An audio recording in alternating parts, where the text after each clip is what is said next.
It's time for Security Now. Steve Gibson is ready. He's got some great stuff to talk about, including the new CISA recommendations for home routers. I hope they're adopted.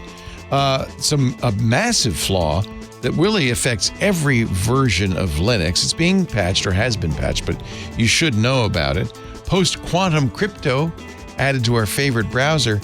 And then an unforeseen consequence of Google's new anti-tracking changes. That's all coming up next on Security Now. Podcasts you love. From people you trust. This is TWiT. This is Security Now with Steve Gibson, episode 960, recorded Tuesday, February 6th, 2024, Unforeseen Consequences. Security Now is brought to you by Melissa, the data quality experts. All data expires about 25% per year, including the data in your customer database, your supplier database, your address records. For over 38 years, Melissa has helped companies harness the value of their customer data to drive insight, to maintain data quality, and support global intelligence. Melissa is flexible to fit into any business model. Melissa verifies addresses for more than 240 countries, on-prem, in the cloud, as a SaaS app. There's even an API, so you can ensure you're only putting valid billing and shipping addresses into your system. You can focus your spending where it matters the most. Melissa offers free trials, sample codes, and flexible pricing, and an ROI guarantee. Plus unlimited technical support to customers all around the world. You can even try it on your phone. Download the Melissa app. It's free on Google Play or the iOS App Store. No signups required. Melissa has achieved the highest level of security status available by gaining FedRAMP authorization. And that's kind of peace of mind for anybody using Melissa. Their solutions and services are GDPR and CCPA compliant. They meet SOC 2 and HIPAA high trust standards for information security management. Your data is secure at Melissa. Bottom line, make sure your customer contact data is up to date. Get started today. 1,000 records cleaned for free at melissa.com/twit. That's melissa.com/twit. It's time for Security Now. Steve Gibson, there he is. Or was that one of the sounds that goes off when something happens, one of the alerts? I can't wait. And speaking of sounds, all of our listeners will be glad to know that little annoying beep in the background finally died. You couldn't find, it was a smoke detector, right? But you couldn't figure it out. No, actually, it was a water alarm, which I had installed because my air conditioning condenser was backing up and overflowing, so I needed to be alerted if that was happening. But I replaced the whole AC system a couple of years ago with a brand new one that has all that built in. So I removed the water sensor and just stuck it aside. And as happens here, where we need to have archaeological digs to find things. Oh, it was in a pile somewhere. Yes, it was just buried, literally buried. It was in a midden heap somewhere south of your living room. Okay. And then at some point, it began going beep, like very briefly, very high pitch, and not often. Like, and some of our listeners began saying, Steve, you got to check the batteries in your smoke detector. Yeah. Because, you know, it's apparently there's a problem there. Well, no. And I could not find it. And it had been going on, I don't know, a couple of years maybe. And I just, but I stopped hearing it. When I didn't hear it. I haven't heard it recently. Has it still been going? Oh, it was going last week during last week's podcast. If you played the podcast every so often, beep, you'll hear. Anyway, so and that's got to drive, because we have a lot of OCD listeners. I mean, people who really can't handle that kind of thing. Yes, I'm sorry. I stopped hearing it. I had adapted to my environment, right? And so it's like, you know, I step over things that are in the way rather than. Oh my God. So when I came in yesterday morning, I heard. So I thought, oh, thank God. I knew at some point the battery would actually finally die so that it couldn't even make these beeps. So it was like, Did you find it? I went right to it. Just directly. I just pulled some things out of the way. There it was. Wow. And that's indeed what it was. Did you stamp on it? And I mean, even moving it around, I went. It was just on its last volt. My God. Oh well. Anyway, So silence. Was silence somebody reign. Chickenhead21 in our chat room, our Discord wants to know: was Elaine actually typing beep when it went off in the transcripts? Bless her heart, I wouldn't be surprised She's if she just had a little parenthetical beep. You know.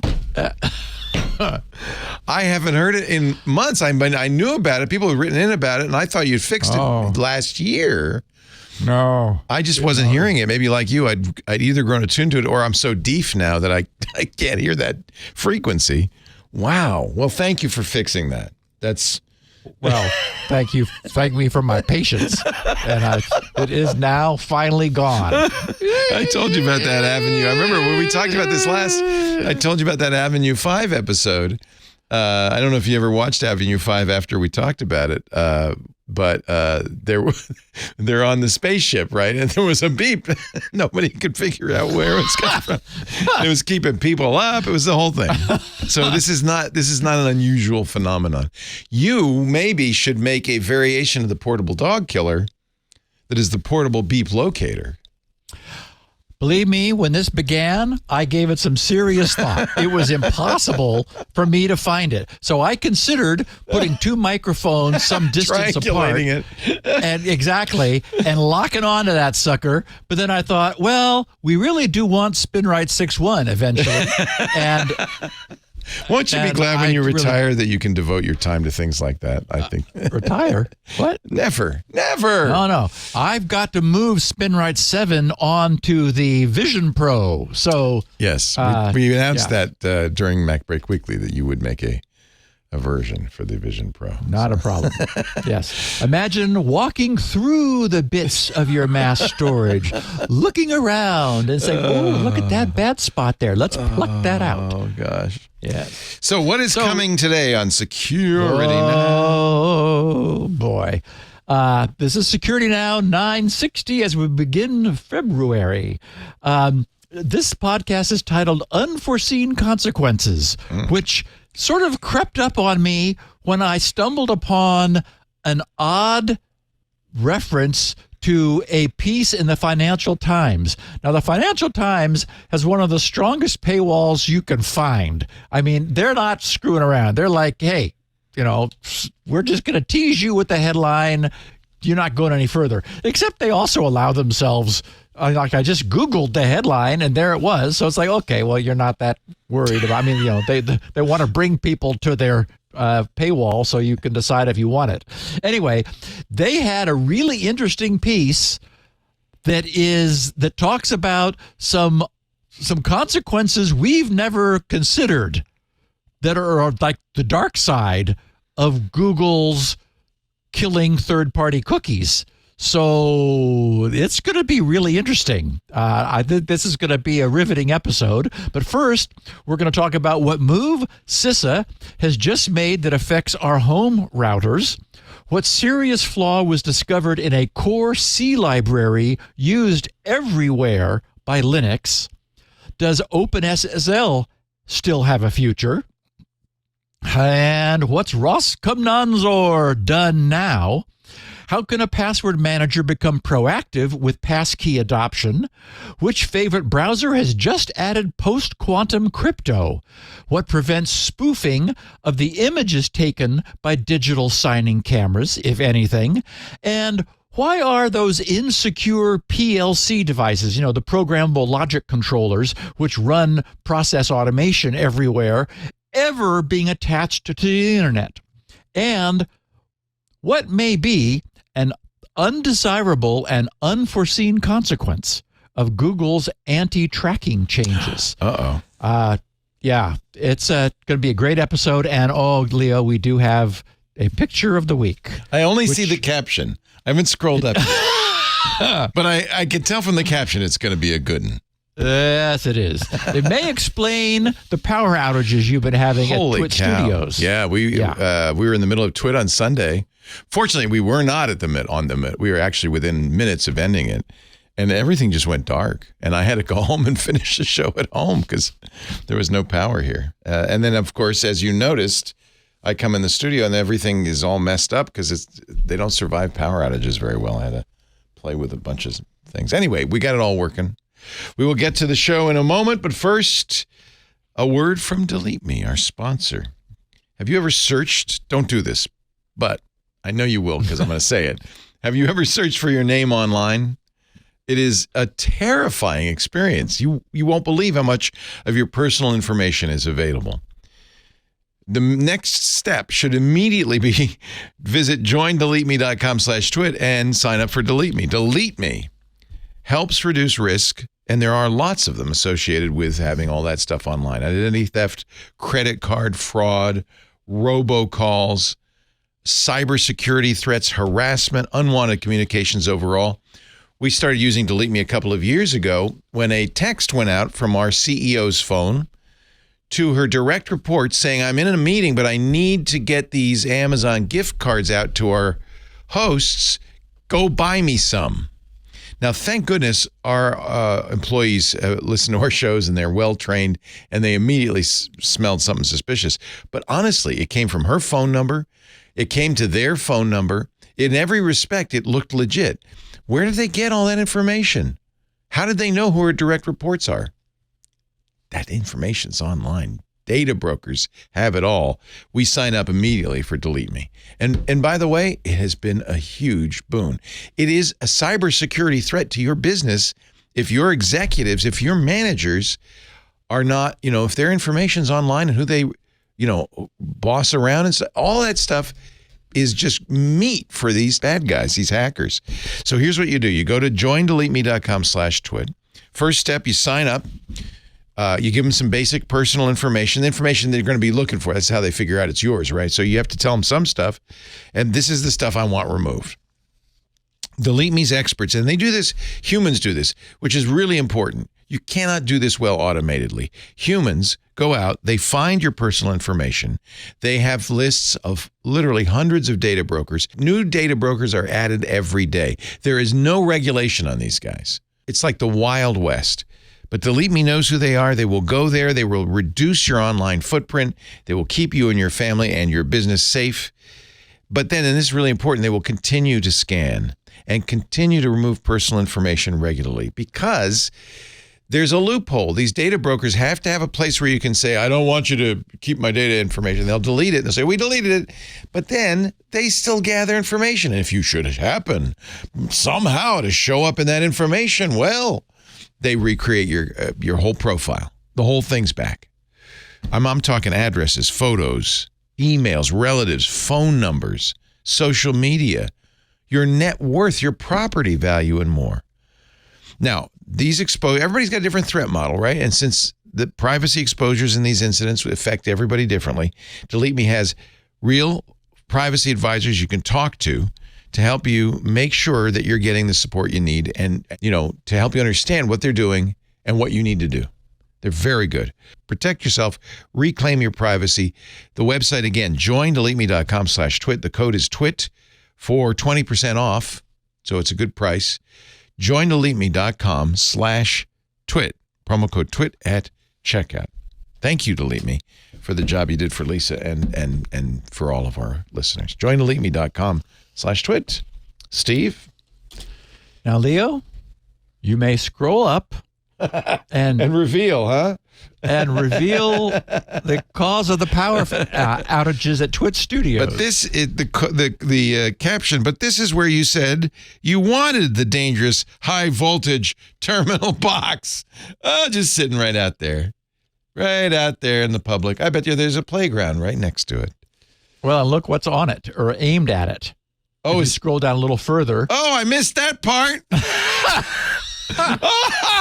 There's a sprinkler sprinkling it. So for those who are listening. Oh, I hope it's weather sealed. Holy cow. Out in the middle of something is this, scary looking high voltage box that says "attention, attention" with the lightning bolts saying, high voltage. And there's a sprinkler, one of those those things that shoots out a beam of water that's supposed to go about 1,000 yards, which slowly rotates to water the entire park. Well, this box is about 3 feet away from it, receiving the full force of this water blast right in its face. It's surprising there aren't sparks flying out of this thing. Oh my God. Anyway, yeah, you want to step cautiously on the wet lawn that surrounds this electrical box. That's a great picture. You could probably charge your Tesla just by parking on the lawn next to it. That's Yeah. just great. Wow. It's liquid cooled. Yes. Mashed Potato says in our Discord. He said what? It's liquid cooled. Liquid, that's right. Yes. Never gets hot. Okay, so under the headline, CISA and FBI release Secure by Design alert, urging manufacturers to eliminate defects in SOHO routers. And I think everyone knows SOHO, S-O-H-O, small office, home office, is what that abbreviation is. So last Wednesday, CISA and the FBI published guidance. This is the third such release of theirs. They've kind of, and this is the first aimed down at the consumer. Previously, they were talking at the enterprise level. So they published guidance on security design improvements for SOHO device manufacturers, which is part of their new Secure by Design alert series, which focuses on how manufacturers should shift the burden of security, thank God, away from the customers who, they just want this stuff to work, plug it in, set it and forget it, by integrating security into the product design and its development. So this third publication in CISA's series examines how manufacturers can eliminate what they call the path threat actors. The path threat, which actors are taking to compromise small office and home office routers. Now, they were specifically referring to a recent initiative. There is a group out of China known as the Volt Typhoon Group, which the FBI just somewhat controversially took down by patching these routers. And it was my intention initially to talk about that as our main topic this week, but I ran out of space actually on the podcast at time, and I really needed to talk about the consequences of what I realized was going to be happening as a consequence of stumbling upon this Financial Times piece.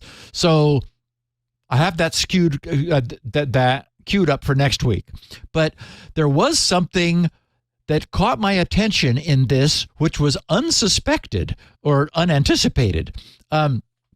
They said, CISA did in this joint FBI release, that they wanted manufacturers to do 3 things: automate update capabilities, remove web management from the WAN interface, and require a manual override to remove security settings.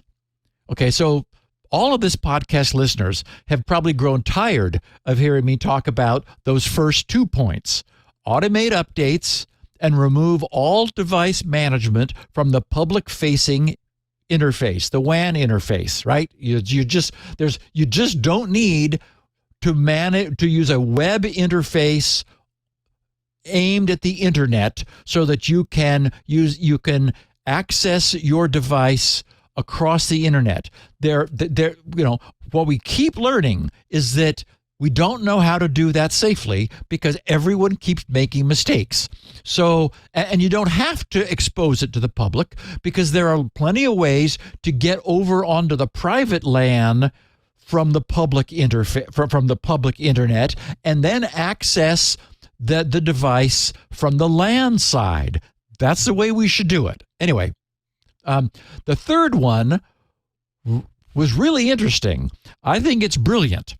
They say, require a manual override to remove security settings. In other words, routers should not accept remote or any, even local, over-the-wire instructions which reduce their security in the absence of a manual, physical, local confirmation of some kind.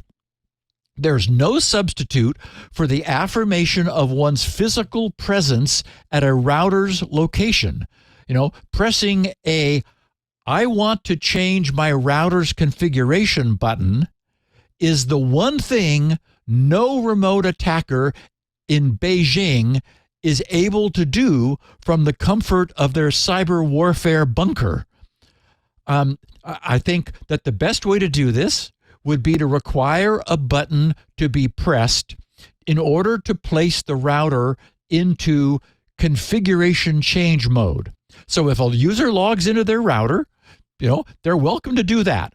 They're welcome to poke around and look at the router's various settings. But the moment the user attempts to change something which is important to the security of the system, the router's UI will pop up a little box and say, please press the Enable Configuration Changes button on your router to proceed. And it'll just wait. Once the button is pressed, the router will take down that little message and will allow the user to change its configuration until the user either logs out of the interface or after some period of inactivity, because most people just leave their login cookie present and logged in so they can get back to it easily if they need to. So would this be potentially a pain in the butt? Yeah, especially if the router is in the attic. But it's a classic trade-off between security and convenience. Requiring a one-time password is certainly not as convenient as not using one. But, that requirement is clearly much more secure. So the problem being addressed is, in this case, is very real.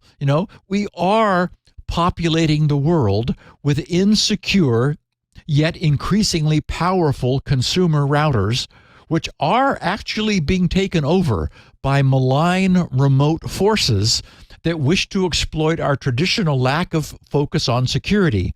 So, once again, I give big props to CISA for leading this truly necessary change. I think this makes so much sense.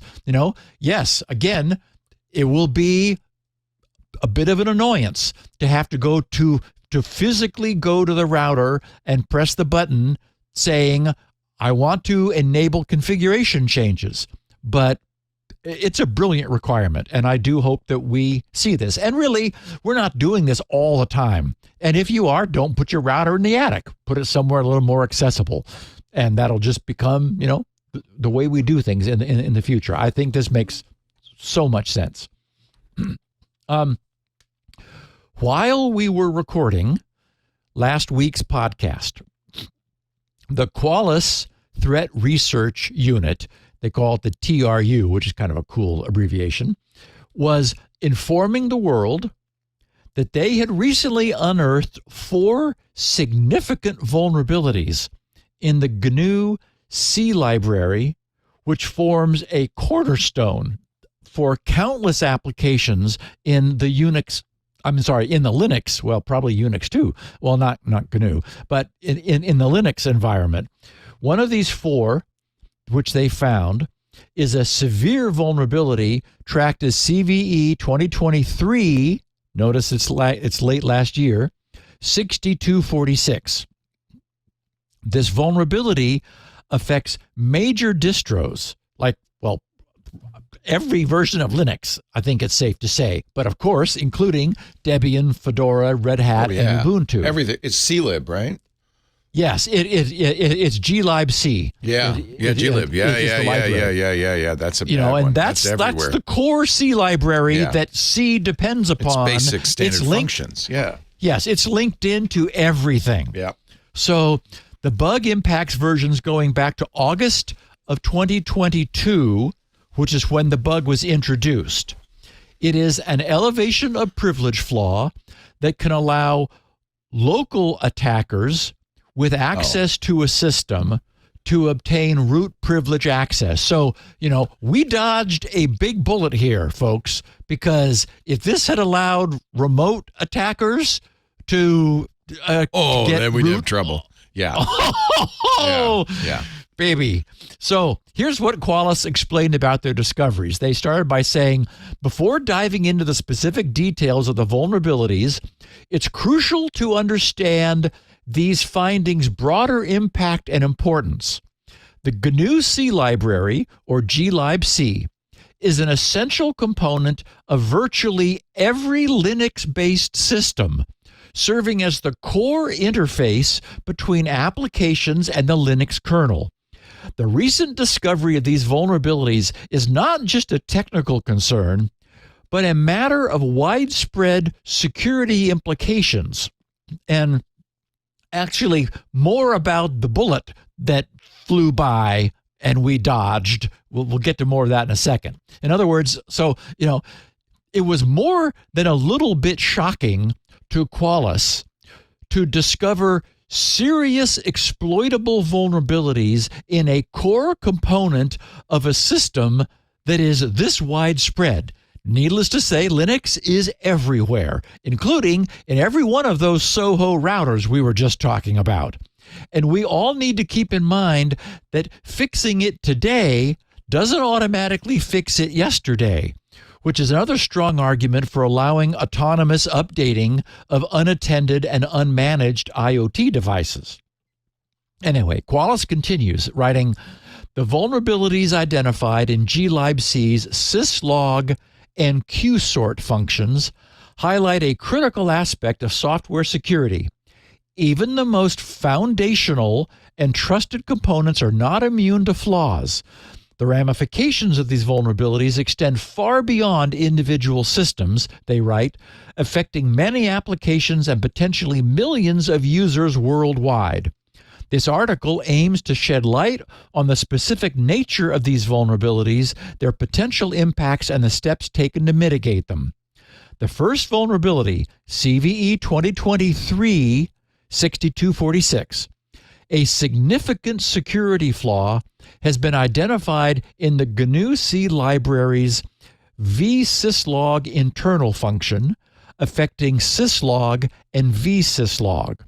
This heap-based buffer overflow vulnerability was inadvertently introduced in glibc version 2.37 in August of 2022 and subsequently backported to glibc version 2.36, an earlier one, while addressing a different, less severe vulnerability. So, oops, it went, the flaw was introduced in 337, and then they thought they were fixing an earlier vulnerability in 336, so they moved that code back into 236 and broke it as well. They write major Linux distributions like Debian, that would be 12 and 13, Ubuntu 23.04 and 23.10, and Fedora 37, 38, and 39 are confirmed to all be vulnerable. This flaw allows local privilege escalation, enabling an unprivileged user to gain full root access as demonstrated in Fedora 38. So again, somebody standing in front of a machine where you are relying on them not having root and only being able to log in and do things as a non-root user, that reliance broke completely. They said, in our analysis, the same function affected by CVE 2023-6246, this one, they said we identified two additional, albeit less severe vulnerabilities. One is a off-by-one heap-based buffer overflow, also in the vsyslog internal function, and an integer overflow issue, also in the same function. But not nearly as worrisome as this main one. They said, based on our assessment, triggering those vulnerabilities appears more challenging than 6246, the primary problem. Additionally, they said exploiting them effectively is likely to be more complex. As for the last of the 4 vulnerabilities, a memory corruption issue was found in the GNU C Library's QSort function caused by a missing bounds check. This vulnerability can be triggered when QSort is used with a non-transitive comparison function, just such as a simple comparison of A and B, which returns A minus B, and using a large number of elements controlled by an attacker, potentially leading to a memory allocation failure. Okay, so what are the implications? Qualys writes, the discovery of vulnerabilities in the GNU C Library's syslog and QSort functions raises major security concerns. And these are sort of hypothetical concerns, but still worth noting. They said the syslog vulnerability, a heap-based buffer overflow, can allow local users to gain full root access, impacting major Linux distributions. Similarly, the QSort vulnerability stemming from a missing bounds check can lead to memory corruption and, get this, has affected all glibc versions since 1992. Yikes. Yeah. In other words, all glibc versions, effectively. Yeah. Linux is only, definitely. That's all of them. Yeah. Right. They said these flaws highlight the critical need for strict security measures in software development, especially for core libraries, widely used across many systems and applications. So, yeah, no kidding.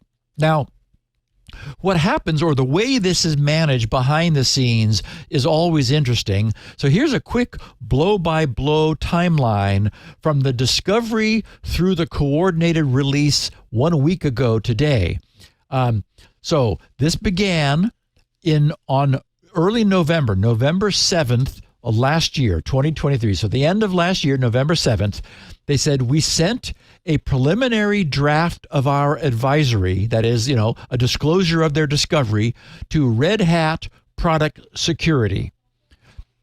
8 days later, on the 15th, Red Hat Product Security acknowledged receipt of their email. The following day, on the 16th of November, Red Hat Product Security asked us if we could share our exploit with them. The following day, on the 17th, they sent the exploit to Red Hat Product Security. 4 days later, on the 21st, Red Hat Product Security, they said, confirmed that our exploit worked and assigned CVE 2023-6246 to this heap-based buffer overflow in vsyslog internal. Okay, so that is November 21st. Now we go to December. We're on December, the next month, on the 5th. Red Hat Product Security sent us a patch for this vulnerability, 6246, written by the glibc developers, and asked us for our feedback. 2 days later, December 7th, they said, while reviewing this patch, we discovered 2 more minor vulnerabilities in the same function. That's where that off by 1 buffer overflow and the other integer overflow surfaced. They said, we immediately sent an analysis, proof of concept, and patch proposal back to Red Hat Product Security and suggested that we directly involve the glibc security team. That was on December 7th. The next day, on the 8th, Red Hat Product Security acknowledged receipt of our email and agreed that we should directly involve the glibc security team. We contacted them on the same day, and they immediately replied with very constructive comments. And of course, they were already looped into this because Red Hat had previously forwarded this to them and then received the patch back from them, which then they sent back to Qualys.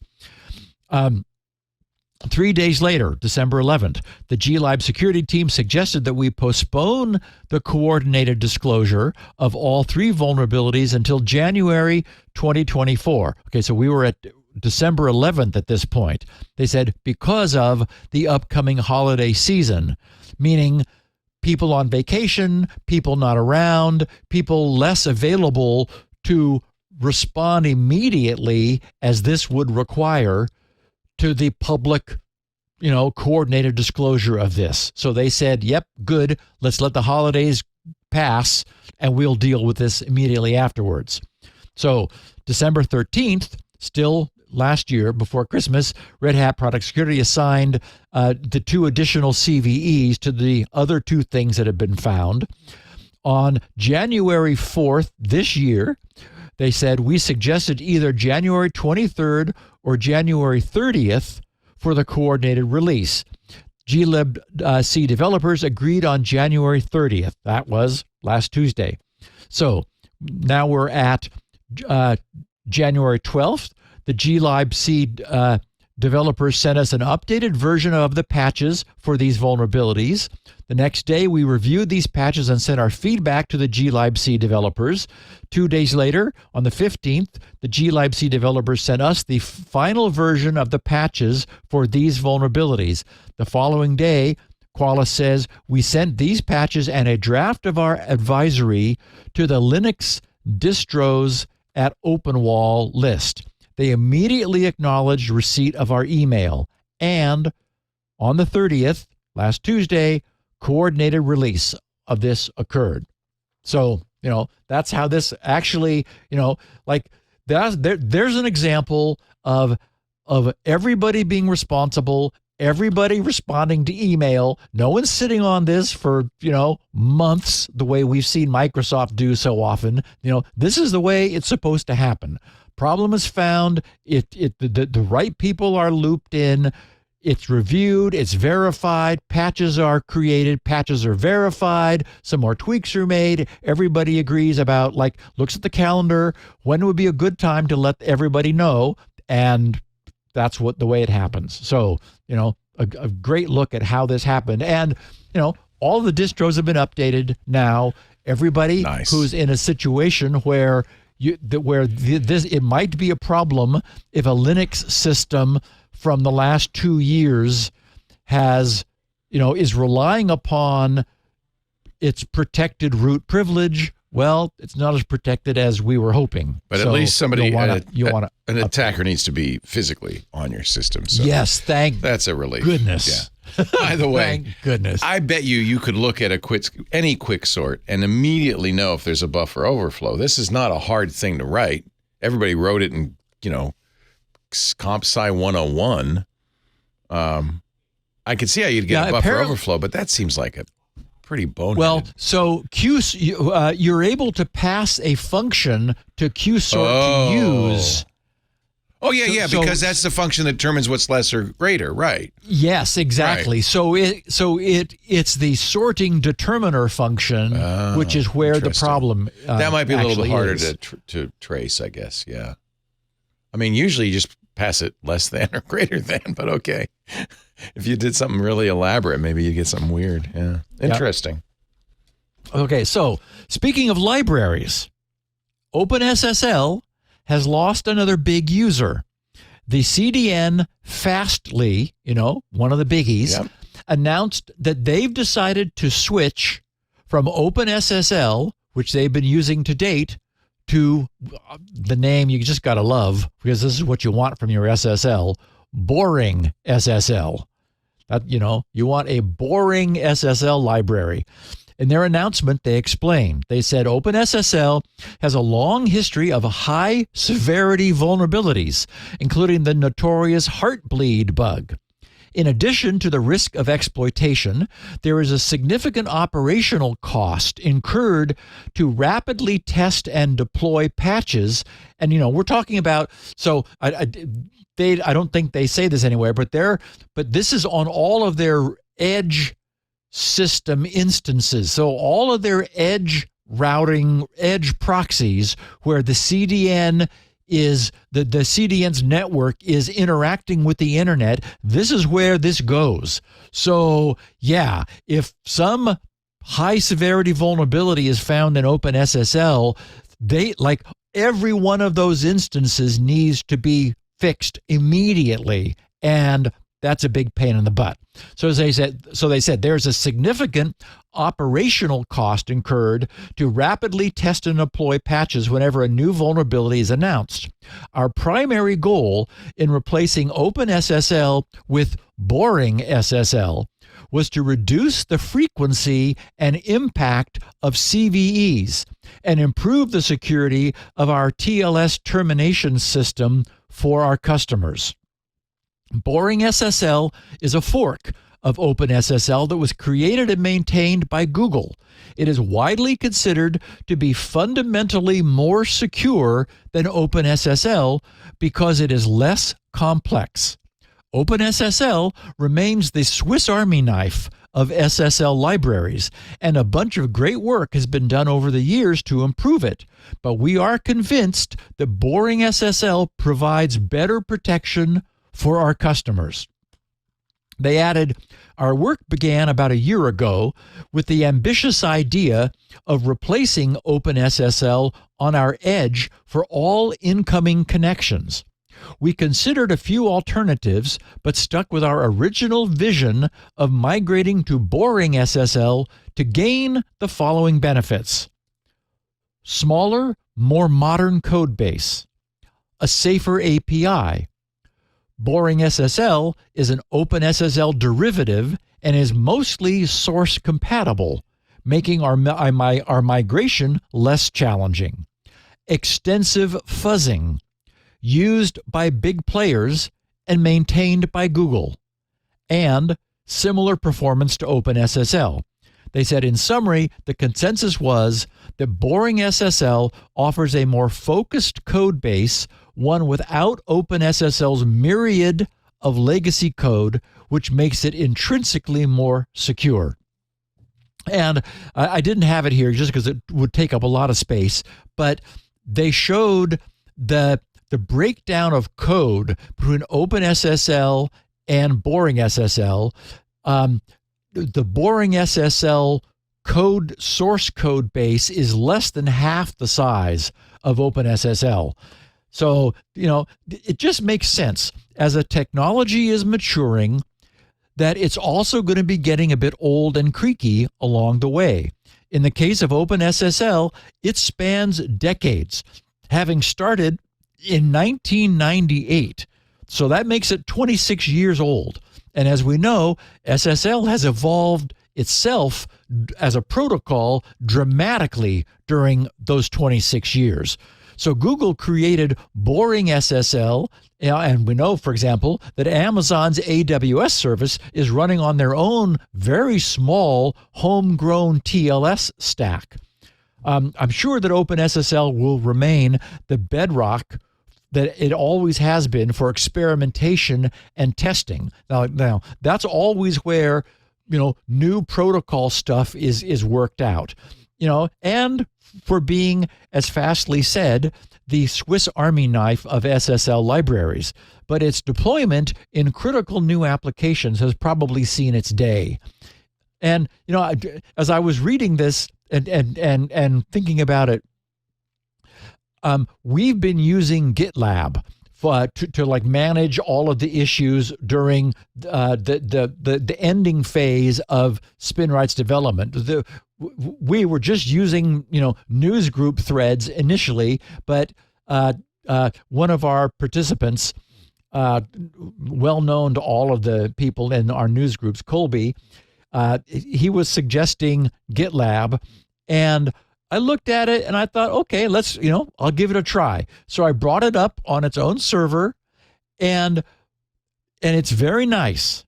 The problem is it has way more features than we are using, just as OpenSSL has way more features than Fastly is using.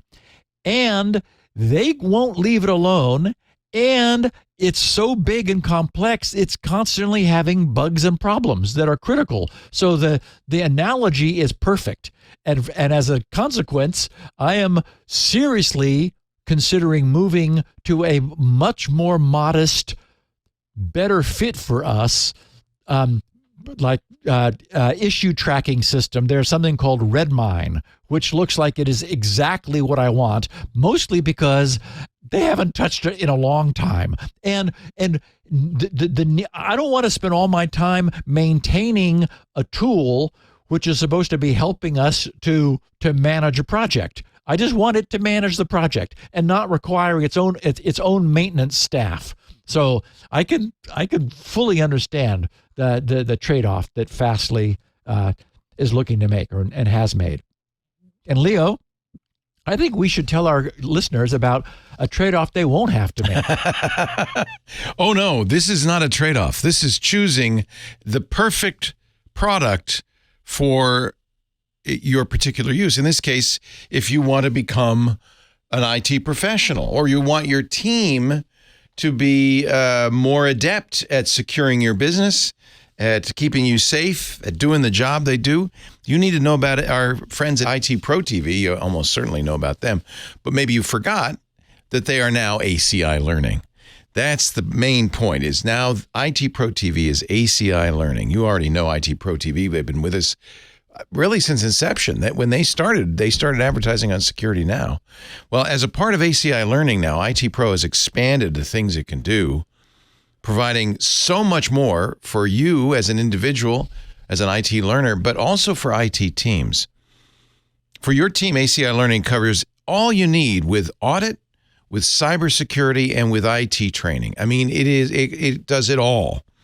You get a personal account manager, so you make sure you're not, doing redundant training. You're not wasting people's time. People hate it when they are asked to learn something they already know, for one thing. But also maybe you don't need, training in a certain area, and in that case, they'll help you tune your training to be exactly what you need. So your team only focuses on the skills that make a difference in your organization, and you can leave unnecessary training behind. And of course, ACI Learning has kept all the fun, all the personality, all the informativeness of IT Pro TV. They're famous for it, while amplifying their robust solutions for all your training needs. Let your team be entertained while they train, and they love it too, with short-form content, over 7,200 hours to choose from.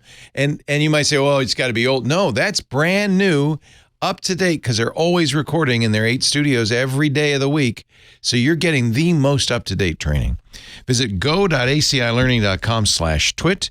For teams that fill out the form, you get a free trial and up to 65% off an IT Pro Enterprise Solution Plan. Fill out that form and find out how much you're going to save at go.acilearning.com/twit. We love these guys. They've been such a great sponsor for more than a decade, I think. It seems like they started in 2013. I think they did. So just, keep up the good work, and thank you, ACI Learning. Now, back to Steve Gibson, who is going to show us how to write a proper quicksort. No, he's not. That's not what he's going to do. No. Although, I would take that class, Steve. I would. How to sanitize your inputs. So, recall that last December 1st, Russia put a new communications law into effect, which required all hosting providers of Russian websites to register with none other than Roskomnadzor. This law requires all cloud and web hosting providers to register with the Roskomnadzor agency, which is, of course, their, Russia's telecommunications watchdog. So far, 266 web hosting providers have registered with Roskomnadzor, and all are local companies. Not a single external provider has registered. And those providers are responsible, the external providers are responsible for about 1/3 of all Russian websites. Now, I don't know what's up, but this does seem a little suspicious that not a single external provider has registered. So it makes me wonder whether this is actually like, a backhanded Russian way of forcing the remaining 1/3 of Russian sites, which are currently being hosted by external providers, none of which suspiciously have registered, and all of which, and here's the point, are subject to being cut off at some point in the future. If this isn't some way of forcing all the Russian sites into Mother Russia's hosted services rather than continuing to use, those non-Russian territorial providers. We'll see how this goes, but Roskomnadzor has made it clear that at some point, non-registered providers will be cut off from access to Russian territory. So, again, don't know what that means, but we'll see. Also last Tuesday, Google's security blog announced a very nice sounding new feature for Android's password manager. The blog's title is Effortlessly Upgrade to Passkeys on Pixel Phones with Google's Password Manager. Okay, so it turns out this is less Google specific than they're making it sound. Well, I'll explain that in a second. Here's what Google said. They said Google is working to accelerate passkey adoption. That's good for everybody. They said we've launched support for passkeys on Google platforms such as Android and Chrome. And recently we announced that we're making passkeys a default option across personal Google accounts. We're also working with our partners across the industry to make passkeys available on more websites and apps, which, as we know, is what's required for this to make any sense at all. Recently, they said, we took things a step further. As part of last December's Pixel feature drop, we introduced a new feature to Google Password Manager, Passkey Upgrades. With this new feature, Google Password Manager will let you discover which of your accounts support passkeys and help you upgrade with just a few taps. This new passkey upgrade experience is now available on Pixel phones, starting with the Pixel 5a, as well as Pixel tablet. Google Password Manager will incorporate these updates for other platforms in the future. Best of all, they wrote, today we're happy to announce that we've teamed up with Adobe, Best Buy, DocuSign, eBay, Kayak, Money Forward, Nintendo, PayPal, Uber, Yahoo Japan, and soon TikTok to help bring you this easy passkey upgrade experience and usher you into the passwordless future. They said if you have an account with one of these early launch partners, Google Password Manager on Pixel will helpfully guide you to the exact location on the partner's website or app where you can upgrade to a passkey. There's no need to manually hunt for the option in account settings. And because the technology that makes this possible is open, and otherwise, yes, it's actually not Google's, any website or app, as well as any other password manager, can leverage it to help their users upgrade to passkeys for supported accounts. It's all part of Google's commitment, they said, to help making signing in easier and safer. Okay, so they're saying that at launch, this initially works with Adobe, Best Buy, and so forth. But why them and not everyone? It's just that this group is first to adopt a new standard. We've all seen how our password managers are able to perform a security checkup, right? Like to notify us when we may have reused a password somewhere where we're using the same password for two different accounts. So this is our password managers being proactive about our security. Well, it turns out that there's an open standard means by which any website that supports passkeys is able to advertise the fact that it supports passkeys in a way that any password manager is able to check for and similarly advise. I did a bit of digging and I found the page where Google describes this. It's titled Promote Passkey Upgrades in Google Password Manager. Of course, this actually applies to any password manager that does this. There's nothing Google Password Manager specific about this. Anyway, they wrote there, this is aimed at web app and website developers. So that's the portion of the site where this was found. So talking to website developers, they said, integrating passkeys into your app or website is just the beginning of your passkey journey. After your initial deployment, one of the challenges you will likely encounter is making sure your users understand what passkeys are and how to create them. You should suggest creating a passkey immediately after the user signs in using their password and verifying with a second factor. Remembering passwords and entering one-time passwords while switching between different apps and tools can be frustrating for users. Recommending the creation of a passkey at this moment is an opportune time, as users are likely feeling this frustration. In addition to the self-managed promotions, Google Password Manager can now suggest creating a new passkey on behalf of your website or app.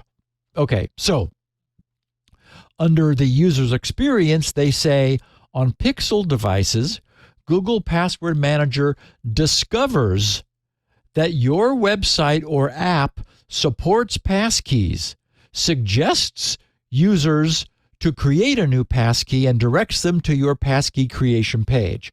Okay, so leaving Google out of this, what this is about is a very welcome, standardized and uniform way for any passkey supporting site to declare its support in a machine-readable way. So this is, as I said, more broadly than just Google. This means that any password manager on any platform, are you listening, Bitwarden, could examine the entire inventory of its users' saved passwords and use this standardized protocol to proactively check the web domain of each password for its support of passkeys. And if an available passkey had not yet been configured on that account, the password manager could take the user directly to that site's passkey setup page. The standard used is, we've talked about before, it's the /.well-known web directory, which is located at the root of a domain. And there's a passkey-endpoints JSON formatted file there under that well-known directory that contains two URLs, one to enroll a new passkey and another to manage existing passkeys. So again, any passkey supporting site should take every opportunity to enroll its users the next time they're logging into the site, and that the site sees that they're using a password supporting client, a passkey supporting client. That's the primary way we can expect passkeys to become adopted. But it will also be cool for them to be able to come at this from the direction of the passkey-enabled password manager, to have them reveal the sites to which we could enroll and switch over to passkey logon and authentication. I agree. So I agree. Very cool. Now that Bitwarden supports passkeys, I find myself much more likely to use it because it's cross-platform. Because I work on all platforms. So yeah, I have my passkeys for some things in my iPhone, but if it's not everywhere, it's not useful. So I really like it that Bitwarden supports it. And I've used it a number of times now to log into Google and stuff. And it's like, wow, that was easy. It really is good. Yeah. I wish we'd done Squirrel, but hey, next best thing. We got what? Well, if wishes were fishes or something. Right. So, okay. And just a quick note that Mozilla has added support for Mozilla for post-quantum cryptography. Wow. To its developer Firefox nightly builds.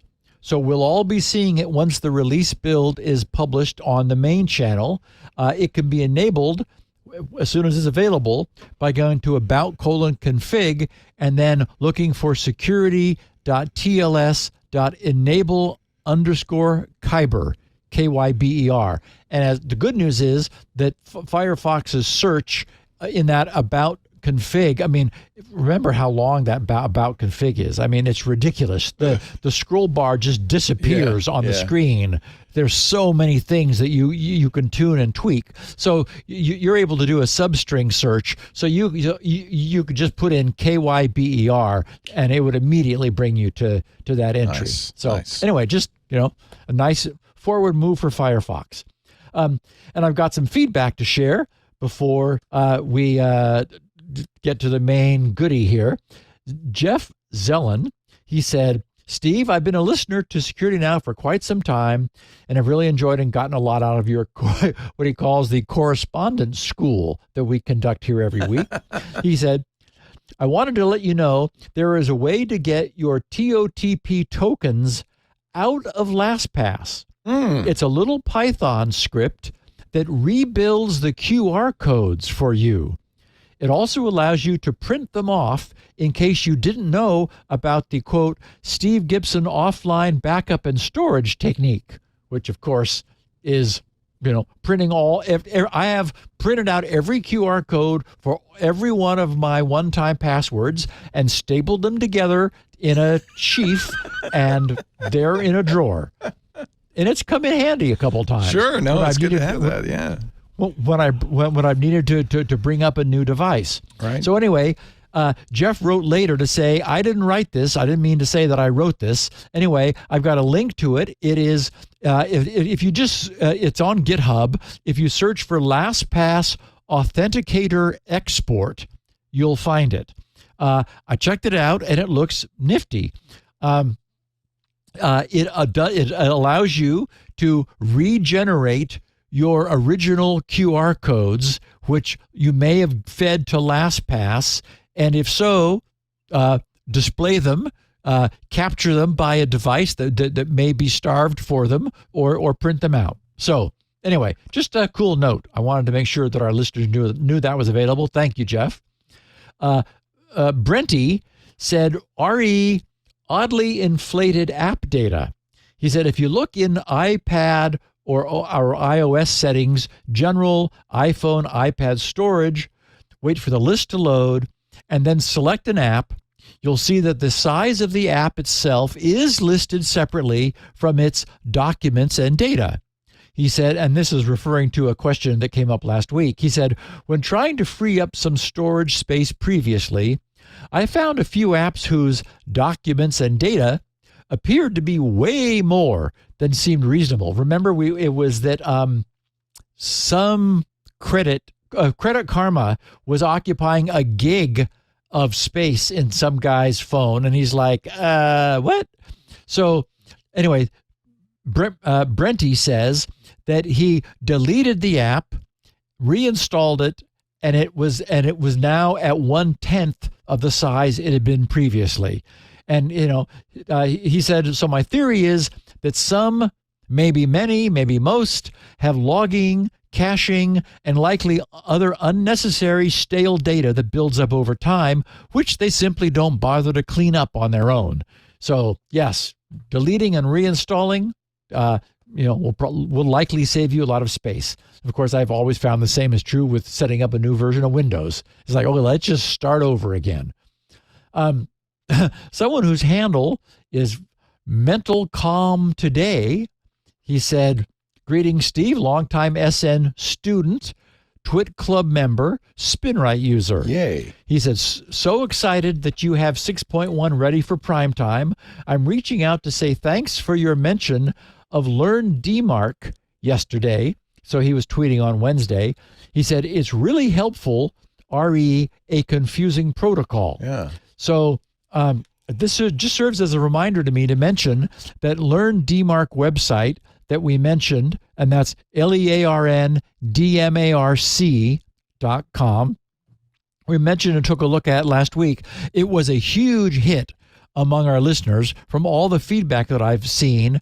One person said that the site was offline and suggested maybe that it was because we mentioned it. Well, that would be flattering, except that the nature of a podcast is that the listening is well distributed in time.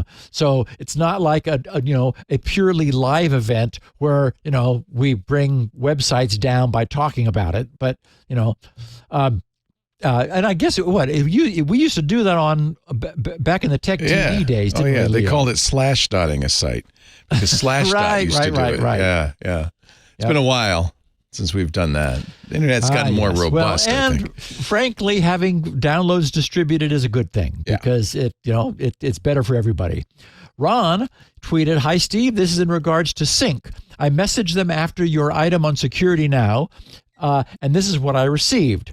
He said, and then he quoted me what Sync responded, saying, "Hi there, Ronald. Bailey from Sync here.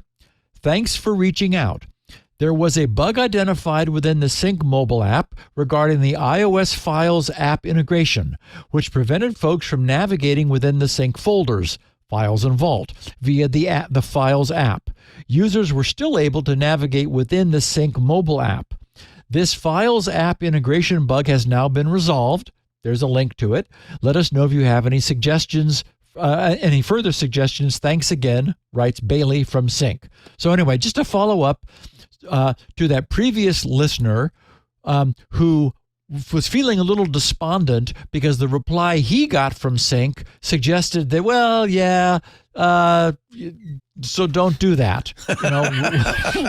We'll get around to it someday. That put us all off of Sync a little bit. It's like, what? But apparently that was a red herring. Sync did get on it quickly and fixed it, and it's back up and running. So thank you, everybody. Jonathan Rouse said, "Hello, Mr. Gibson!" ! Firstly, you have been a role model for me all throughout high school, college, and now as I redirect my career into education. Nice. Thank you for the hours of laughs and education, as well as Leo and the rest of the TWiT team. I figured you might want to see the response Windows Defender gave," and then he cites the version of Windows Defender, "when downloading the SpinRite 6.1 pre-release. After manually allowing the program, it went along perfectly in creating a USB boot drive, but regardless, I wanted to show you what I encountered. I'm hoping the new and improved ISO created will work with Ventoy bootable drives as well, and I can't wait to try it out. Thanks again for all the years of dedication, and I hope to be half the teacher you seem to be in your sleep." So, first of all, You're Jonathan, not sleeping. I want to point out. I can only say, and I know that you, Leo, feel similarly, that I am so pleased that this podcast and TWiT have been so useful to you. You bet. Yeah. The good news is that since you're just starting out, you have a lifetime of teaching ahead of you. So I do wish you all the best as you launch into your career. As for Windows Defender's reactions to SpinRite, yes, it continues to be an annoyance, but I noted that he sent his tweet last Tuesday, and things may have become better since. Most recent experimentation suggests that Windows Defender is happier. And as for Ventoy, you will likely have discovered that SpinRite 6.1 and Ventoy are not getting along currently, but that will be resolved shortly. I'll have more to say about Ventoy in a minute when I update everybody about SpinRite. Yeah, huge fan of Ventoy. I really like that. I use it all the time. Thank you. Yeah, Jonathan. Good. Very nice. Yeah. Another Thomas is his handle. He said at SGGRC about crypto signing camera. He said, it can work if the private key is in a removable HSM assigned to the photographer. He/she or she/he will then be able to prove that she/he is the author. Now, okay, that is some nice thinking outside the box, or in this case, outside the camera. If this were done, it would make the private key about the owner of the key, not about the camera. Right. And the key is presumably more easily protected by them than having the key locked inside the camera. You still have to protect the key, but owners would have the incentive to do that since their photographic reputation is on the line. So anyway, I haven't heard anyone talk about that. I think that's a very neat idea. It's not the problem that they're trying to solve, though. They're trying to solve the problem of authenticity of the photo. And correct. I have been playing with this content. I think you call it, what is it? There was a name for it. Content. Right. The content protection stuff. Yeah, and I have it turned on my camera right now. And it associates the serial number, I guess, with the name. I don't, now you can remove it. You absolutely can remove it because you can remove any EXIF information in a photo by just JPEGing it and, saying don't save the EXIF. There's lots of ways to strip off EXIF.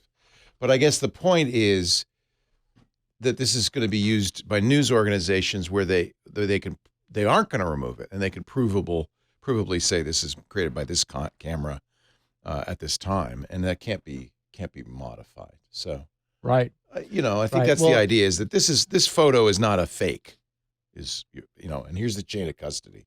It even shows in this information, how I edited it, and so forth.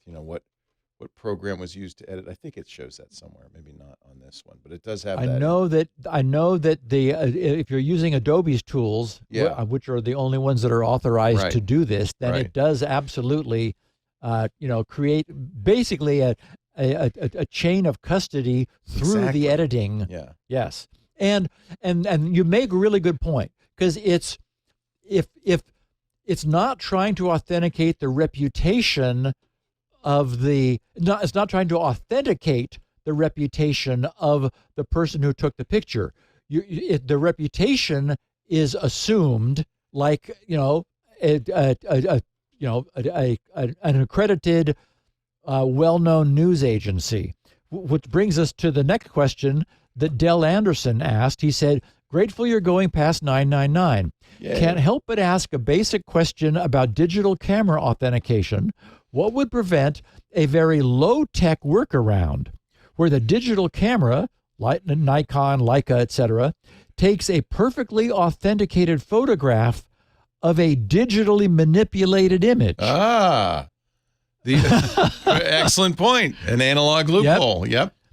How would this fancy Nikon camera know it was photographing a high-resolution 2D image rather than reality? Yep. And so I replied to Dell that I had the same thought as I imagine many of us have. The problem is that the authentication, and I have that in quotes, does not and cannot extend out to the actual landscape or subject that's being photographed. This signing technology is intended to prevent the manipulation of an image's digital recording after it's been captured optically. But doesn't this beg the question, what's to prevent someone from presenting a fake scene to the camera to capture and then sign? Okay, now I understand that this is a different problem. This is not the problem this camera was designed to prevent. This camera was designed to prevent undetected post-image capture manipulation. And what it was designed to prevent is a significant problem. So anyway, I think that, what we have to keep in mind is the threat model and what it is we're trying to say. We're unable to say, Leo, as you instantly got, we're unable to say that that the scene that the camera took a picture of was authentic. What we are able to say is, to the best of our ability, after the camera took the picture, we know exactly what was done to it in a verifiable fashion. So again, and what's cool about this is we talk about threat models and what we can and cannot assert in the realm of security. So here's a perfect example of what we can and cannot assert and what we can and cannot protect. Which, by the way, and I want to thank you, gave me an excuse to buy a new camera. So I appreciate that, Steve. Oh, Leo, for that research, you had to have that. I had to do it. Absolutely. Exactly. Yeah. And if the IRS, ever audits you and says, I'll give them this. Exactly. Absolutely important that you were able to demonstrate that. Slarty Bartfast. I love the name. You know where that's from. We know where it came from. That's right. I wonder if Google needs native iOS engine to make the new ad auction stuff work. And the answer is absolutely and without question. The entire Privacy Sandbox API is a collection of new web browser features intrinsic to the web browser that requires a bunch of data storage locally. I'm sure this is why they've been working on a native implementation for iOS, even though it isn't clear to the outside world how they might get it into iOS. There's so much that we don't know yet about how we're going to get to where we are today. Google wants to move the entire world. And moving the world is no exaggeration. Given that advertising supports the internet, the required size of this change would be difficult to understate. Like, everything needs to change. Google already has control of nearly all desktops and Android, which are the majority of smartphones. So I guess my questions are, what are Mozilla and Apple thinking about this? What conversations may be going on among them?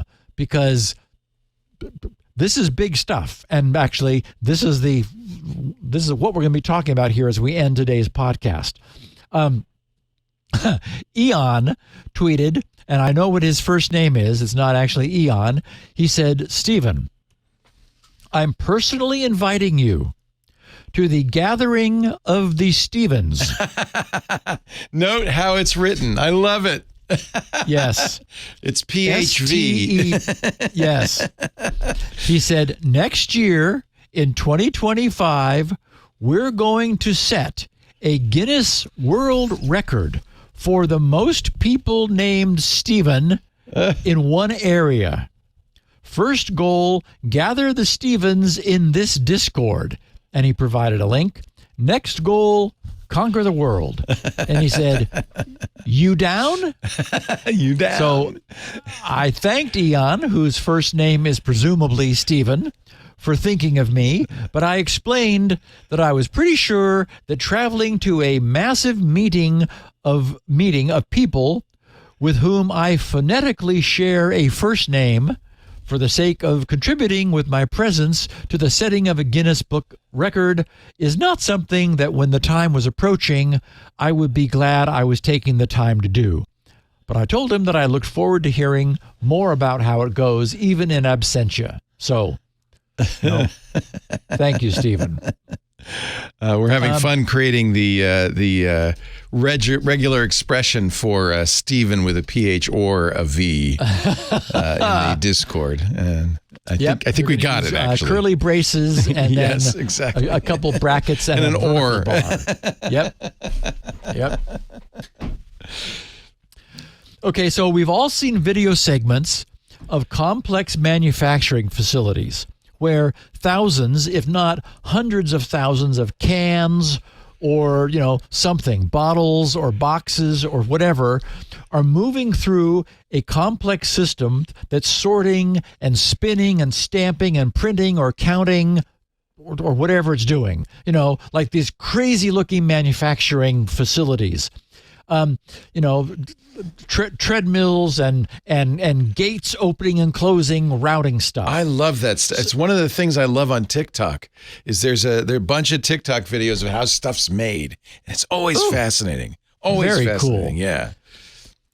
So, just as some of those pre-electronics early computers used banks of mechanical relays, back before the advent of computers, process control engineers, as they're called, would design insanely complex control systems built up from individual mechanical relays. We would call such a system discrete as opposed to integrated.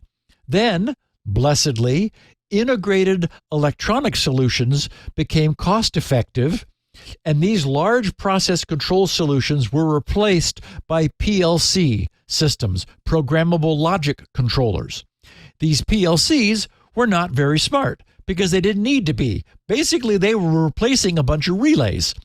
They were essentially, if A, then B, wait until C, then do D, and once E, go back to the start.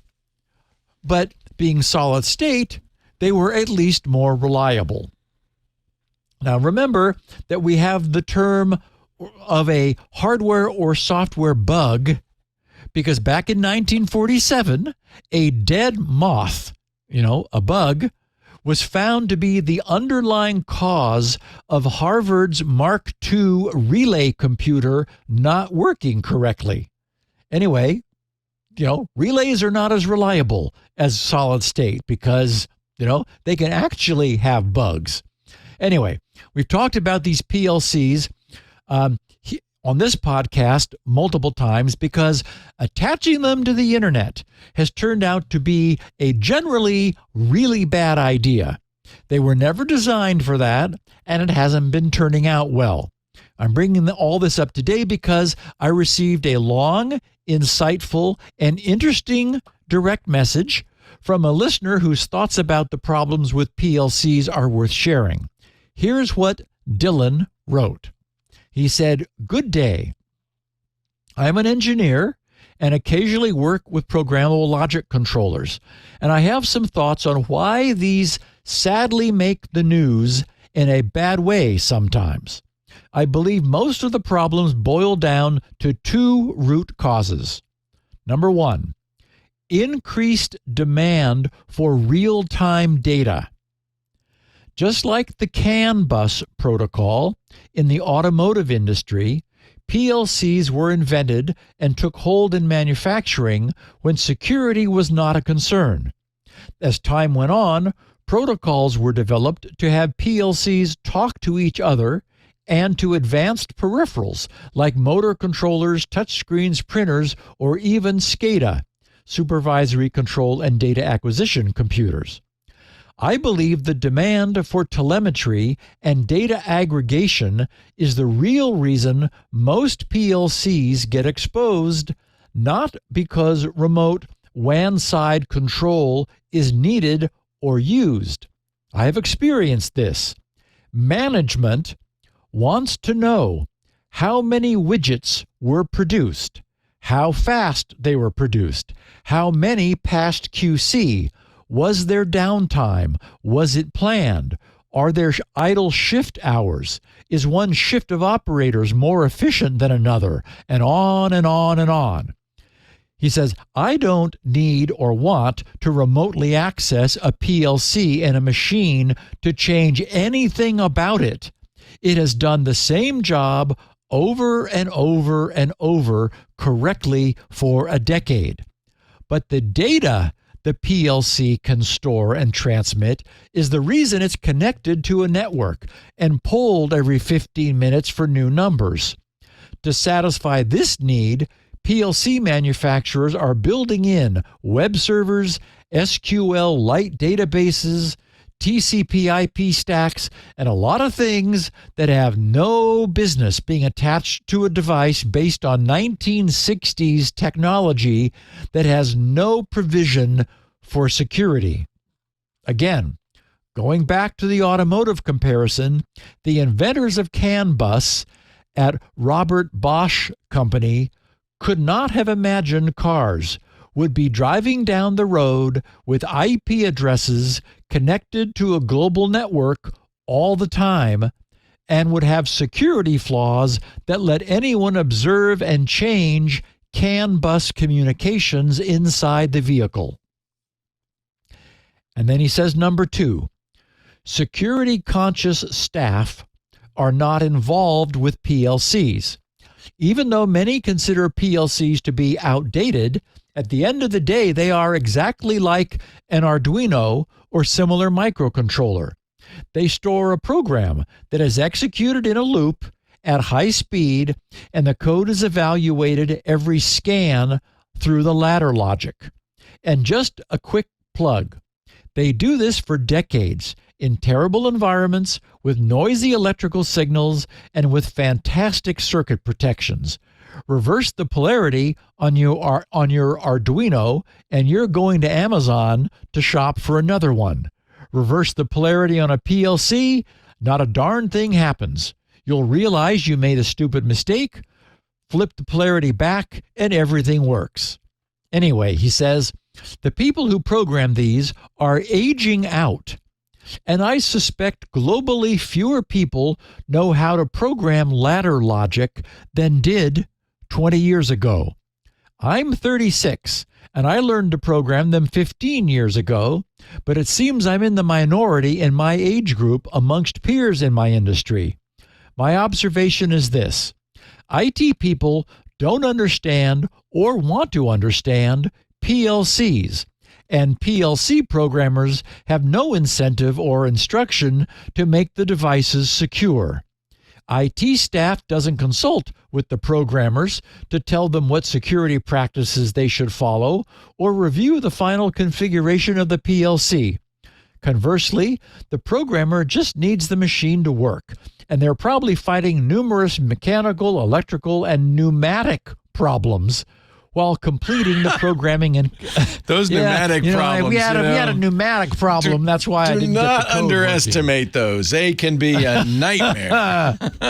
You do not want a problem with your air pressure. No. Any extra changes could break the house of cards they've been building.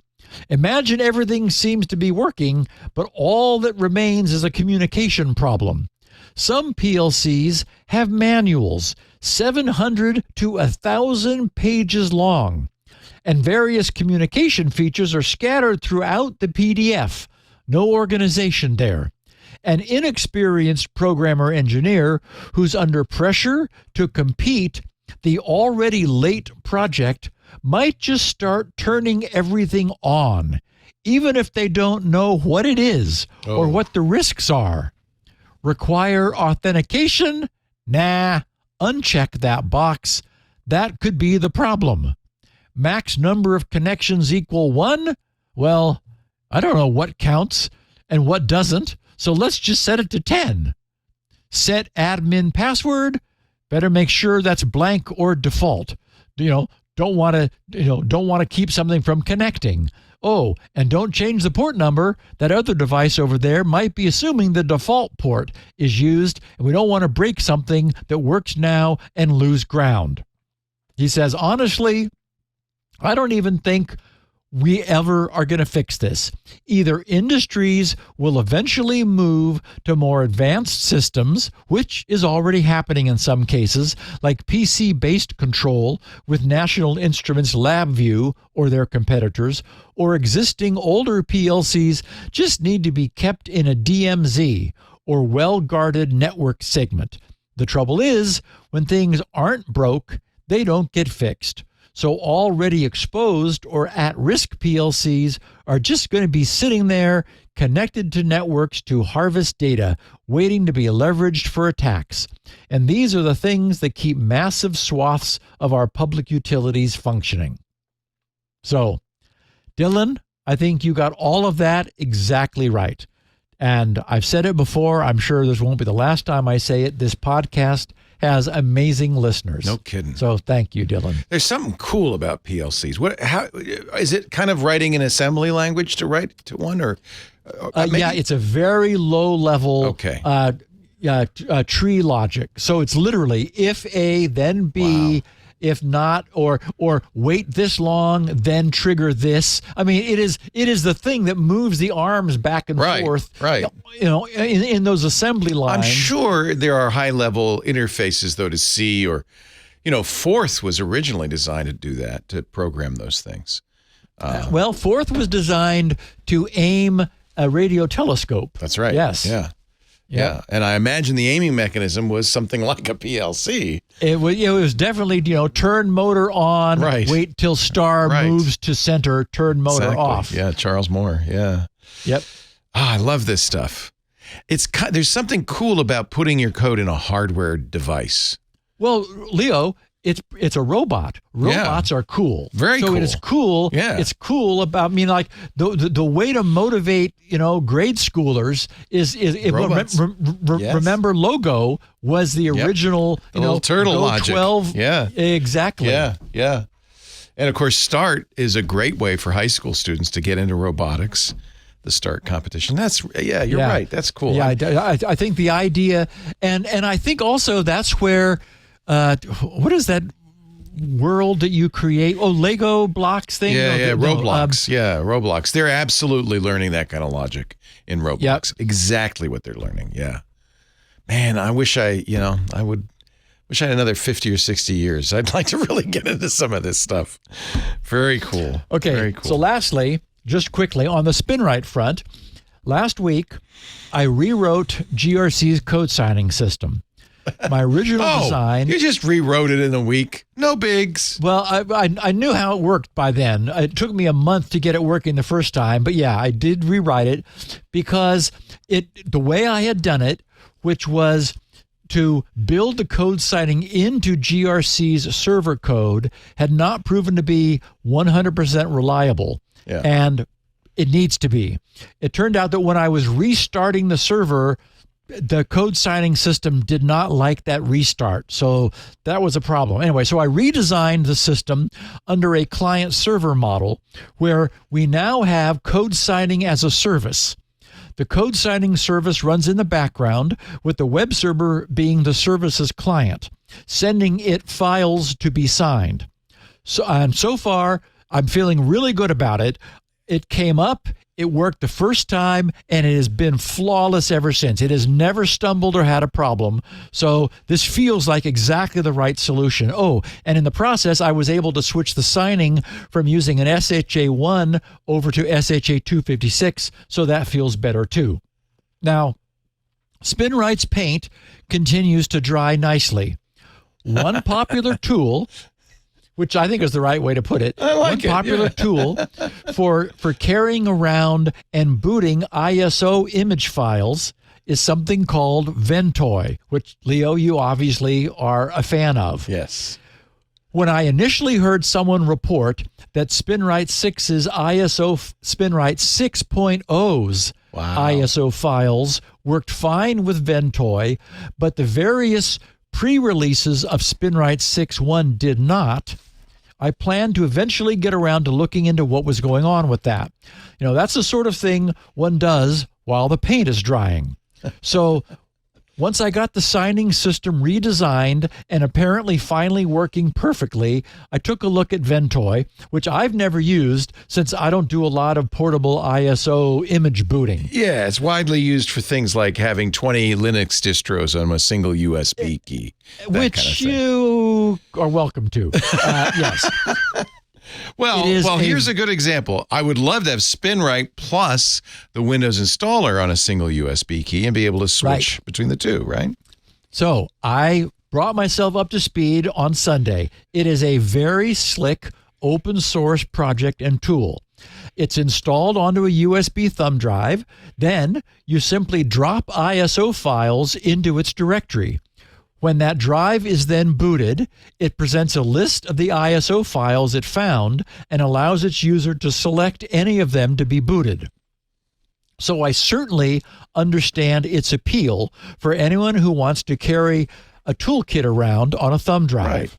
Okay, anyway, it turns out that the DOS environment Ventoy creates does not have, or the the PC machine environment that DOS boots into doesn't have the HMA. That's the high memory area.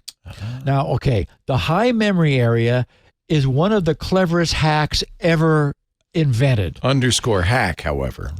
And it is a hack. It is a 64K memory segment that starts at FFFF, the last 16-byte paragraph of the machine's first 1 megabyte of RAM.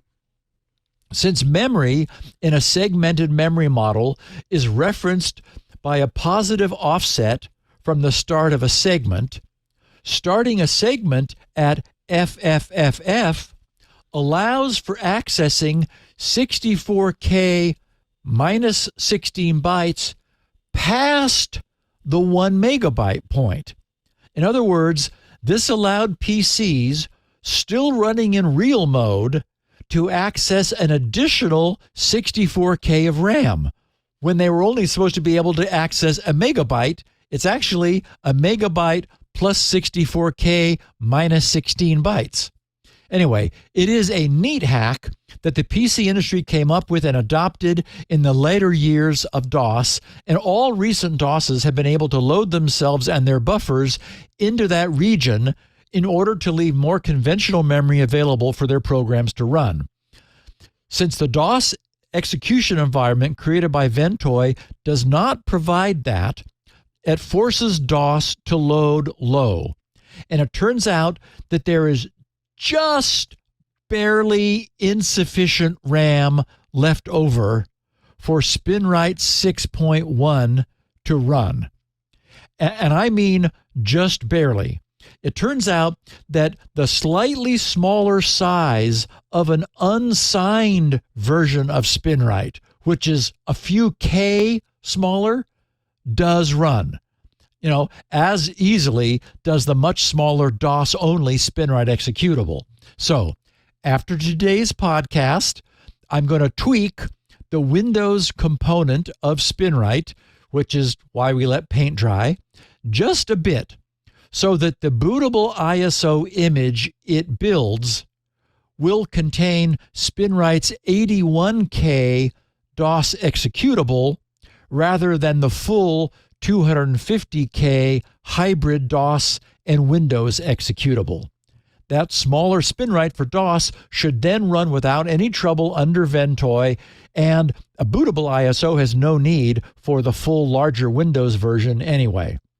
In the meantime, nothing new, not one new bug has appeared in the last several weeks, despite the fact that more than 1,000 people now have downloaded and have been using the pre-release, this release candidate 6 of 6.1. So I'm going to continue to let us paint dry while I work to get this new SpinRite documented online, then on bringing up GRC's email system, and at that point, we'll start letting everyone know that it is ready for prime time. Very good. How exciting.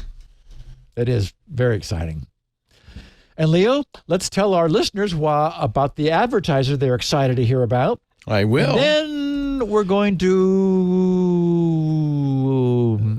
do something exciting and fun. Look at something very disturbing. Uh-oh. Well, you want something disturbing? I got a real story just came in. 3 million malware-infected smart toothbrushes have been used in Swiss DDoS attacks. These toothbrushes, I have one at home, have RAM, they have a processor, and apparently they're hackable and have been enslaved. That's a little bit of a inappropriate word, into botnets. Encrypted, how about that? Into botnets and used in DDoS attacks. Can you believe that? This is from Tom's Hardware. Thank you, Tom's Hardware, for that dystopian vision. You might want to secure your toothbrush. I don't know how you would do that. You can't I guess they're online. Put it in the drawer, Leo. I don't know what you can do to, And I also want to plug, before we get into the ad, I want to mention Club TWiT. One of your correspondents there mentioned that he was a club member. I'm hoping people are saying, "Oh, what is that?" Well, it is how we are supporting this effort going forward. Steve says we're going past $9.99. Advertisers were maybe a little less buoyant about the prospect. We've decided that in order to really keep this thing going, and we really, really want to keep it going, we need to get you involved, our listeners. I always had that as the vision. I always really wanted this to be not ad supported, but listener supported. And you know, the nice thing about having ad support was we can make it available for free, and we will continue to do so to people who can't afford it. But if you can, $7 a month gets you ad-free versions of all of our shows. It gets you access to special shows we don't put out anywhere else, like Scott Wilkinson's Home Theater Geeks. iOS Today is now inside the club. The Untitled Linux Show, Hands on Mac, Hands on Windows. A lot of great content. Plus, you also get access to one of the best communities ever, which is our Club TWiT Discord. Everybody who's there paid at least $7 a month to be there. You'd be amazed at how that improves the level of discourse, you know? Eliminates trolling. People are great. They're nice. They're smart. We have wonderful conversations. If you're interested and you would like to keep this show going and all of our shows going, we would love you to be part of the club. All you have to, in fact, if today we're at 10,922 paid members, all we need is 78 more members right now. If we could cross that 11,000 mark right now, that would make me feel pretty darn good. Visit twit.tv/clubtwit and join the fun. And we thank you in advance for your support. I should mention, of course, our sponsors are very much a part of what we do still. We love them. And our sponsor for this segment of Security Now is Vanta. From dozens of spreadsheets, yeah, people still use spreadsheets, to fragmented tools, to manual security reviews, managing the requirements for modern compliance and security programs is increasingly challenging. Are you using a spreadsheet to keep track? Oh, please. You need Vanta, the leading trust management platform. Vanta helps you centralize your efforts to establish trust and grow across your organization. G2 says Vanta's the best. They love Vanta. Year after year, they've loved Vanta. Here's an example, just one of many from G2, from a chief technology officer. Quote, "There is no doubt about Vanta's effect on building trust with our customers. As we work more with Vanta, we can provide more information to our current and potential customers about how committed we are to information security. And Vanta is at the heart of it. Customers care. They want to know that you're protecting their data. Automate up to 90% of compliance, strengthen your security posture, streamline security reviews, and reduce third-party risk. You don't want to say, hey, you see, we got this spreadsheet. You see, we're very safe. You don't want to do that. You need Vanta. Speaking of risk, oh, here's one. Security Now listeners, Vanta is offering you a free risk assessment. All you have to do is go to vanta.com/securitynow. Generate a gap assessment of your security and compliance posture, discover shadow IT, and understand the key action to de-risk your organization. It's all at vanta.com/securitynow. Get that free risk assessment. You need this, you want this, and you'll find out more about Vanta too. Vanta.com/securitynow. And I love their slogan, compliance that doesn't sock too much. Vanta. We thank them so much for their support. On we go with the show, and the scary part is now. Okay. This is for grown-ups, this part. Yes? So, yeah. Everybody knows how bullish and excited I am about Google's privacy sandbox. Yes. We all know I'm a bit of a fanboy for technology. And this is a bunch of very interesting new technology that solves some very old problems. Google clearly understands that their economic model is endangered due to the fundamental tension that exists between advertisers, primarily themselves, who demand to know everything possible about the viewers of their ads, and those viewers, along with their governments, who are becoming increasingly concerned about privacy and anonymity. The emergence of global privacy control and the return of DNT, do not track, has not gone unnoticed by anyone whose cash flow depends upon knowing something about the visitors to their websites.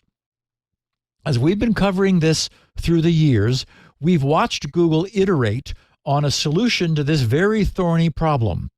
And I believe, though the final solution was to transfer the entire problem into the user's browser, that they found a solution that really can work. But, and this is a huge but that informs today's title topic, it appears that the rest of the world does not plan to go down without a fight. Not everyone is convinced. Apparently not everyone believes that they're going to need to follow Google. And it turns out that there is a workaround that is not good.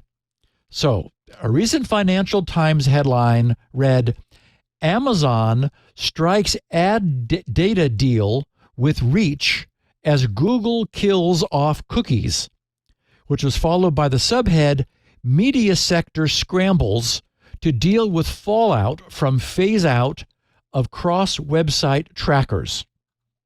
So with a little bit of editing for the content for our listeners, the Financial Times writes, tech giant Amazon has struck a deal with the UK's largest publisher, Reach, to obtain customer data to target online advertising as the media industry scrambles to respond to Google's move to axe cookies. In one of the first such agreements in Europe, Amazon and Reach unveiled a partnership on Monday designed to compensate for the loss of third-party cookies that help gather information about users by tracking their activity across websites to help target advertising. Google said this month that it had started to remove cookies on its Chrome browser following a similar move by Apple to block them over Safari, aiming to switch off all third-party cookies by the end of the year. Reach said it will partner with Amazon on sharing contextual first-party data, for example, allowing advertisers to know what articles people are looking at, with the U.S. tech group using the information to sell more targeted advertising on the UK publishers' sites. The company said the deal comes, quote, as the advertising world tackles deprecation of third-party cookies, a long-anticipated industry milestone that Google kickstarted in early January, unquote. Financial details for the arrangement were not revealed. The partnership involves the contextual advertising of Mantis, originally a brand safety tool that could ensure that brands were not being presented next to potentially harmful or inappropriate content. The tool is also now used to place ads next to content users may want to see, helping to better target specific audiences with relevant advertising. Other publishers also use Mantis. Amazon's ad director EU AdTech says Fraser Locke said that, quote, as the industry shifts towards an environment where cookies are not available, first-party contextual signals are critical in helping us develop actionable insights that enable our advertisers to reach relevant audiences without sacrificing reach, relevancy, or ad performance, unquote. The loss of cookies means that almost all internet users will become close to unidentifiable for advertisers. The risk for advertisers is that their advertising offer becomes much less valuable at a time when they're already losing ad revenues, which has led to thousands of job cuts in the past year. Reach last year announced 450 roles would be axed. Other media groups are also looking at deals involving their customer data, according to industry executives. Some publishers are experimenting more with registration pages or paywalls that mean people first give first-party information that they can use, such as email addresses and logins. Reach is already seeking to harvest more such data from readers. John Steinberg, chief executive of Future, said that the, quote, elimination of third-party cookies is one of the biggest changes to the advertising market in the digital age, unquote. He added that, quote, advertisers and agencies will be looking to publishers that have high-quality editorial, scale, and rich first-party data, unquote, and predicted that, quote, advertisers, agencies, and quality publishers will work even more closely together to reach audiences that drive outcomes for brands, unquote. Sir Martin Sorrell, chief executive of advertising firm S4 Capital, said that some clients that did not have access to first-party data on their customers were panicking.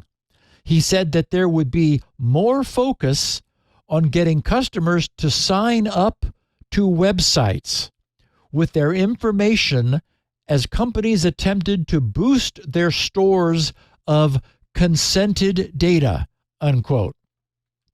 Okay, so let's think about this for a minute.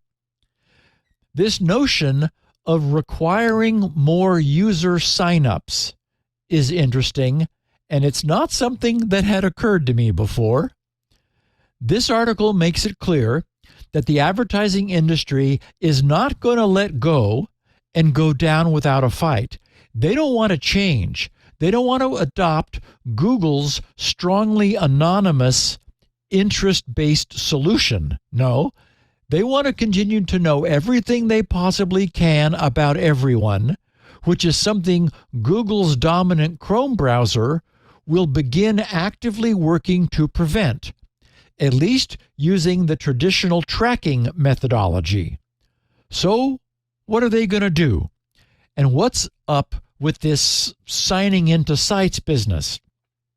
It occurred to me that one way of thinking about the traditional presence of third-party tracking cookies is that because they effectively identify who is going from site to site on the internet, there's no need for us to explicitly sign up when we arrive somewhere for the purpose of identifying ourselves to the site and its advertisers. Cookies do that for us silently and unseen on our behalf.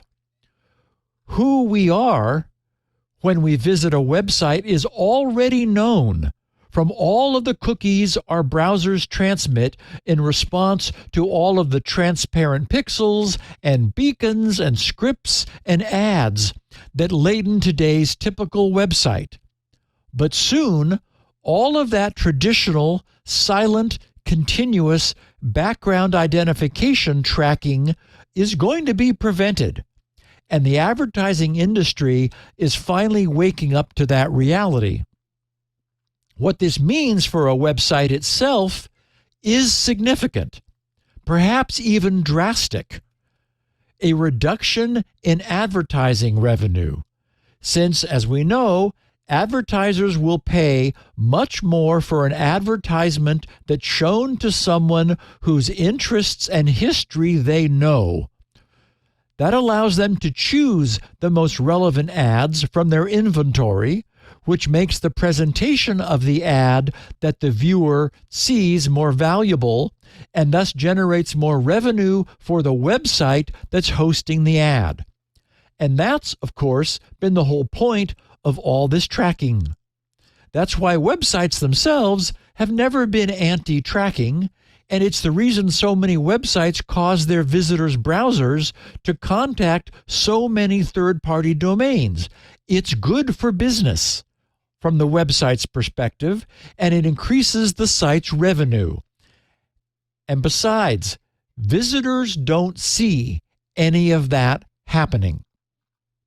So, tomorrow, when visitors swing by a website with Chrome, which no longer allows tracking, and those visitors are therefore anonymous and far less valuable to that site's advertisers, how does a website itself de-anonymize its visitors to know who they are for the purpose of identifying them to its advertisers, so that those advertisers will pay that site as much money as possible? The answer is horrible and is apparently on the horizon. The website will require its visitors to register and sign up before its content and its ads can be viewed. At the end of that Financial Times piece, they quoted Sir Martin Sorrell, the chief executive of advertising at S4 Capital, saying, quote, "Some clients that did not have access to first-party data on their customers were panicking, and that there would be more focus on getting customers to sign up to websites with their information as companies attempt to boost their stores of consented data." Now, these websites won't be charging any money for this sign up. It's not money from their visitors they want. It's the identities of those visitors that for the first time they need to obtain from that first party relationship in order to share that information with their advertisers so that they can be paid top dollar for the ads displayed on their websites. And you can be 100% certain that the fine print of every such site's publicly posted policy, privacy policy, will state that any information they obtain may be shared with their business partners and affiliates, meaning the advertisers on their sites. We thought those cookie permission pop-ups were bad, but things might soon be getting much worse. And those sign up to create an account forms may also attempt to obtain as much demographic information as possible about their visitors. While you're here creating an account, please tell us a bit more about yourself by filling out the form below so that we can better tailor our content to your needs and interests. Right. Such form fill will likely be a one-time event per browser, since a persistent first-party logon cookie will then be given to our browser to hold and return to the site. So it will only be a brief hassle once. But the result of filling out a form to create an account at every site which might begin to require one will be that our visits to that site will no longer even have the pretense of anonymity. We will be known to that site, and thus we will in turn be known to every one of that site's advertisers. We may forget that we have an account there, or we may find our name shown in the upper right-hand corner of the screen with a menu allowing us to log out, change our email address, our password, etc. And password managers are likely going to become even more important because typical internet users will be juggling many more internet login accounts than they've ever needed before. Historically, we only ever needed to log on to a site when we had some need to create an enduring relationship with that site. That is what promises to change. Sites with which we have no interest or need to be known will begin insisting that we tell them who we are in exchange for access to their content, even though it'll be free. And the reason for their insistence will be that we become a much more valuable visitor once they're able in turn to tell their advertisers exactly who we are. And it's all perfectly legal, because no tracking is happening. We sign up and implicitly grant our permission for our real-world identities to be shared with any and all of that site's business associates. Most people will have no idea what's going on. Maybe it won't actually be that big a deal. It won't be obvious why sites they've been visiting for years are suddenly asking them to create an account. They already have lots of other accounts everywhere else, and the site won't be asking for money, just for their identities, which most people are not concerned about divulging. One thing we can be certain of is that a trend of forced identification before the content of an advertising-supported website can be viewed will cause the EFF to have a conniption. Nothing could ever be more antithetical to their principles.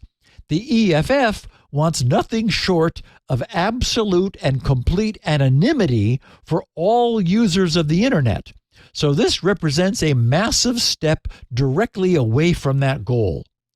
The EFF would be well served, in fact, to get behind Google's initiative, which is far more privacy preserving than this end around that appears to be looming.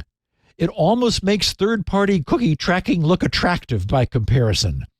I don't want to be forced to create accounts for every low-value website I might visit briefly. If this happens, it's going to change the way the internet feels. It's going to be interesting to see how all this shakes out. And yes, I am more glad than ever to be going past episode 999, since it's going to be very interesting to be observing and sharing what comes next. Completely agree.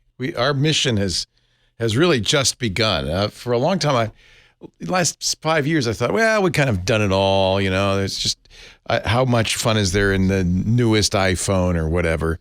But no, I think times are getting very interesting, actually. Yep. Speaking of interesting, it turns out we have 11,000 paid Club TWiT members. It didn't happen during the show. It happened last night, but I guess my dashboard is a little bit behind. Still, that's cool. Great. Let's go to 12,000. What do you say? We would love to have you in the club. And thank you to all of you. What's great is I do see a lot of new faces in the Discord. Not everybody who joins the club ends up in the Discord. A lot of people aren't Discord users. But I see a lot of wonderful new people in there, and I welcome you all. It's really fun to be in there. And talk to you and talk to our hosts. We'll get Steve in there. He's still on Twitter, folks. So we don't want to push him too hard. Steve, you're the best. I really appreciate the work you do. It really, it's clearly the most deep technical show we do on the network, and people really value it. So thank you for that. We really appreciate it. And I encourage everybody to check out Steve's site, grc.com. That's where SpinRite lives, 6.1, but the new Ventoy compatible 6.0, but the new Ventoy compatible 6.1 coming soon. You're going to be able to do that, right? You'll be able to make it work. Yeah. I'll have it later today. Oh, well, ask and ye shall receive. He's a wizard with that assembly code. grc.com has lots of great stuff that's free as well. In fact, I would check out his Valid Drive thing. That is what a great tool you made for checking to see if the USB key you bought actually has the capacity it's supposed to have, so you can return it if it doesn't. That's free, and there's a lot of other stuff. Shields Up has been there forever and is a wonderful tool for checking the security of your router. When you're there, you can also get a copy of the show. Steve has two unique versions of the show, versions we don't have. A 16 kilobit audio version, that's for the bandwidth impaired. And, in fact, the reason the 16K version was created, Elaine Ferris's incredible transcripts. She's a farrier. She does horseshoeing.